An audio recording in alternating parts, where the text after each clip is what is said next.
I want to tell you a whale of a tale. In Jonah 2:1, it says, Then Jonah prayed to the Lord his God from the fish's belly.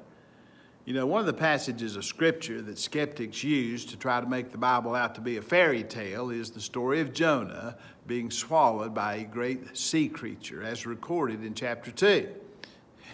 Admittedly, it is a whale of a tale, yet there are documented cases in history where sailors have been swallowed by whales and survived. Recently, we heard news reports of a man that experienced that. Aside from that, Jesus believed the story, and he used it to illustrate his resurrection. Just read about that in Matthew chapter 12, verses 38 to 45.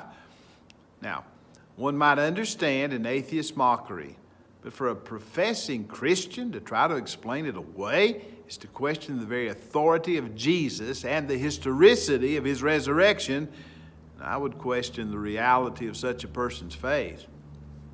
The bottom line, if God is God, then he can do anything he wants to do, including making a fish that can swallow a man. So I have no problems swallowing the story. What happened inside of Jonah was a result of what happened inside the sea creature. Literally, the Hebrew word means sea monster, so that we don't know exactly what kind of aquatic beast it was, only that it had a mouth big enough to swallow the disobedient prophet and a stomach large enough to accommodate him. I think it likely was a whale, and we'll so refer to the animal from this point on. There's old Jonah. He slept on a foam blubber mattress covered with a blanket of seaweed and a plankton pillow. This we know. Jonah was disciplined by this descent into the deep.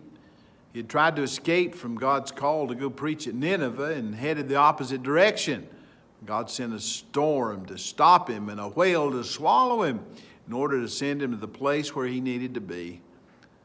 My old neighbor, the late preacher Cecil Fox, said to me many times, God can make you want to do what you ought to do. Jonah was given a taste of hell. Imagine that. That's the way he describes it. The temperature inside the whale would have been 108 degrees or so. The gastric juices would have burned and begun to eat away at his flesh. Can you imagine the darkness and stench? No wonder Jonah got on his knees and did some serious repenting. Let me ask you, what will it take to drive you back to God if you're currently in defiance of his will? Old Jonah's prayer was urgent, as you might imagine. He had sought to hide from God. Now he worries that God will hide from him.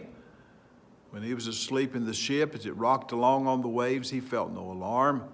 Now, in the belly of the beast at the bottom of the sea, terror is what he feels. Yeah, that's a good place to be. When God takes you down that low, you have nowhere to look but up. And that is when things change. Old Jonah would experience a resurrection of sorts. Did you consider that maybe he actually died in the whale and God raised him? One thing's for sure, he died to his sin and now is alive to God. Did you know that whales sometimes beach themselves and will vomit out the contents of their stomachs before they die? The whale lived to do the will of God and died in peace. A beast was more obedient than a prophet. Yet Jonah repented, and you can't keep a good man down.